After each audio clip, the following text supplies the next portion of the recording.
So I want to show you a few things that you can do with a half roller, with a short half roller. So this is, I believe, 3 inches in diameter, the half roller, right? A full roller would be 6 inches. So this is 3 inches, and I think it's 12 inches long. So this is really nice and small, very handy. I bring this on trips. I put this in my suitcase. Fits beautifully. And it's an amazing tool that you can use for a lot of things. And so I really think this is a handy tool to have around and to potentially also take with you to travel, to make the body feel better when we travel or when we go on, let's say, hiking vacations or any kind of active vacations where you might need a little bit of maintenance for your body. This is a good tool for it. So I'll show you first the calf squeeze. So calves tend to get really, really tight. Mine particularly. Not everybody's, but I see a lot of people with tight calves. So you would come onto your knees, make sure you're on a soft surface. Carpet is fine, right? Because your feet and your knees are being pushed down. So just make sure they're comfortable. And you put the half roller like this behind your knee. So the rounded part goes towards your calf. And then you just try and sit back. Just try and bring your body weight on it. Now I've been doing this for quite a while, so I can actually sit all the way down and not scream. But if I am tight, and actually as I'm sitting here, I feel it's getting more intense. It's getting more and more tender, more and more painful, quote unquote, right? So if you can't bring your whole body weight down, don't worry about it. That's normal. I've been there. So you would just kind of lean forward a little bit, maybe take your hands onto your weight onto your hands, and that'll take some pressure off of the calves. So you can start here, and then over time, you can slowly walk your way back and then try and bring more weight onto the calves until maybe eventually you're able to sit fully upright and get the full weight of your body down onto the calves. Okay, try and sit here as long as it's sort of doable. I mean, I'm talking and I'll try and keep it a little bit real time so that you get a feeling for how long would be good. That's a question I get all the time. How long should I do this? And quite honestly, I think most people hold the stretches or this exercise not long enough, right? We do a little bit and then it starts to get uncomfortable and then we're out of there. And that's not really how we create any change in the body. But if it's unbearable, then you have to get out, okay? So I think I can do a little bit more. I can take a little more. So I'm gonna switch a little bit, or I'm gonna slide a little bit to one side. So I get to the side of the calf, and it's actually the inside of my calf. So it's not this one, it's the other one that you can't see, but it's on the inside of that where I feel most of the pressure right now. And that's definitely more painful than straight on. I could stay here longer just for the sake of time. I'm going to switch to the other side. So I'm shifting my hips a little bit over to you. So now the pressure is on my right calf, the one that's closer to you, again on the inside. My left leg actually doesn't have any weight anymore. Yep, that's tight for sure. And again, I should really stay here longer. I start to feel the benefit. I start to feel the effect of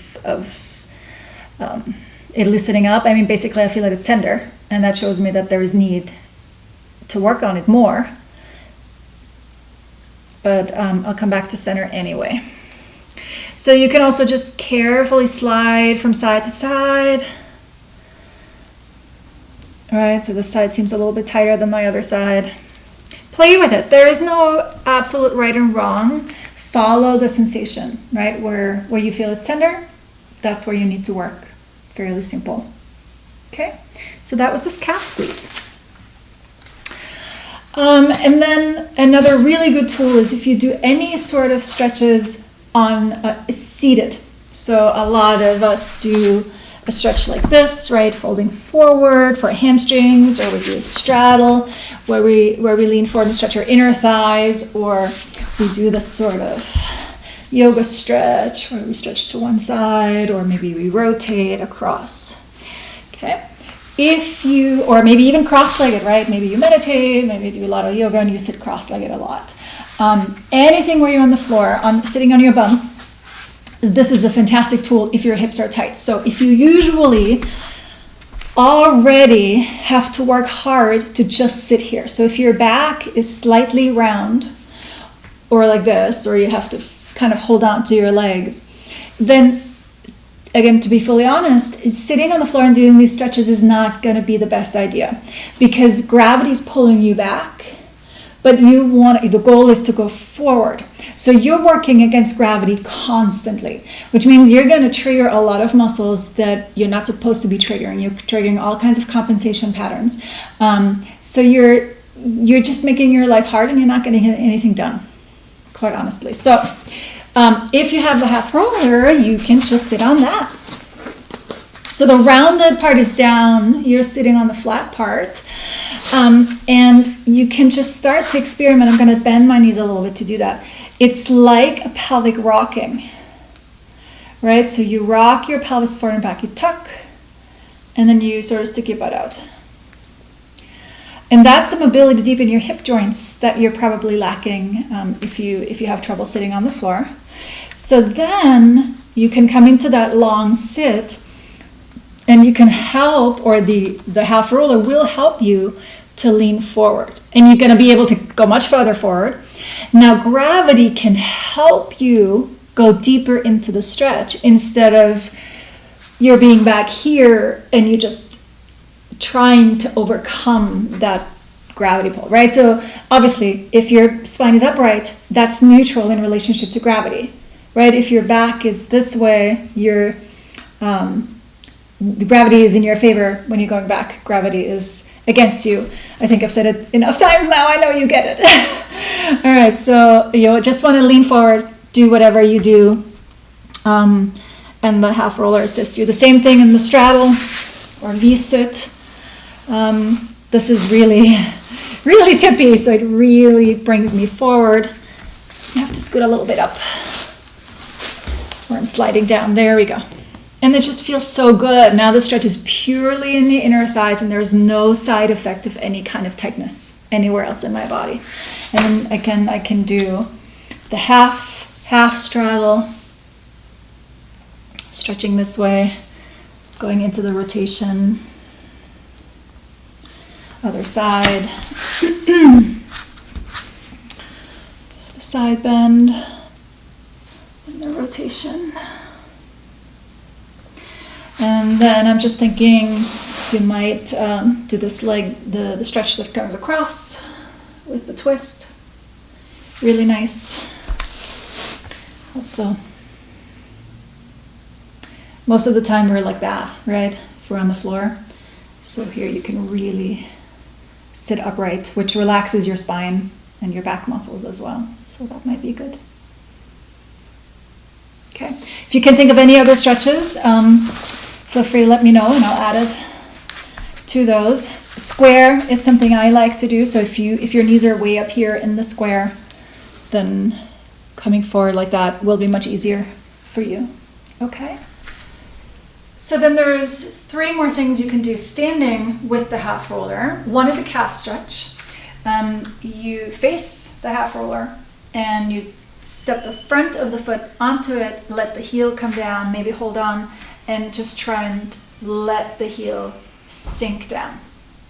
The higher you step up, so if you're way back here, it's a gentler stretch. So if that's all you can do, that's fine. But the further your foot moves up, so that's just your heel down, then you have even more stretch in the calf. You can also turn the foot slightly, either out, although you might notice that you have more mobility there. Most of us have our feet turned out anyway a lot of the time, so we have more mobility. Maybe slightly in. See how that feels. You can lift the other foot up and just bring the weight on it. Either way. Or stand with the other foot next to it and slowly walking your foot forward. That'll also increase the stretch in the back. And then obviously do the other side.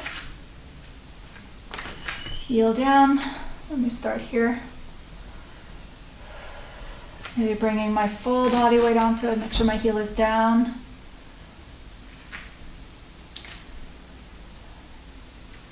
Less balance on this side, who knew? Maybe walking forward if possible. My heel wants to come up, so I keep going back so that my heel is actually down. You can slightly turn in, try that, slightly turn out, compare that. Okay.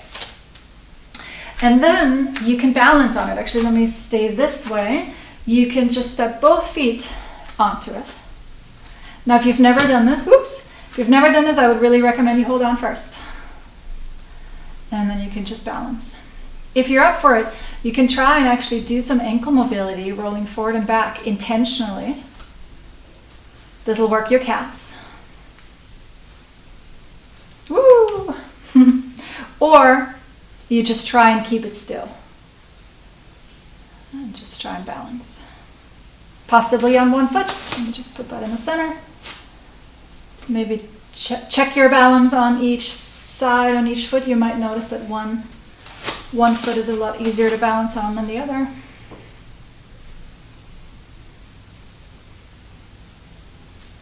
Now you see the movement of the roller, but I'm not intentionally doing it, right? It's just my body trying to adjust to not fall down.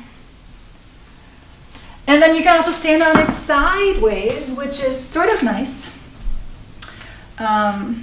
Possibly more challenging. So you put the foot alongside the half roller. And now the instability is from side to side, which is something we don't do a lot, which means we could probably do more of it. Yeah, and then my other foot, my foot felt quite tired pretty quickly of that. Interesting.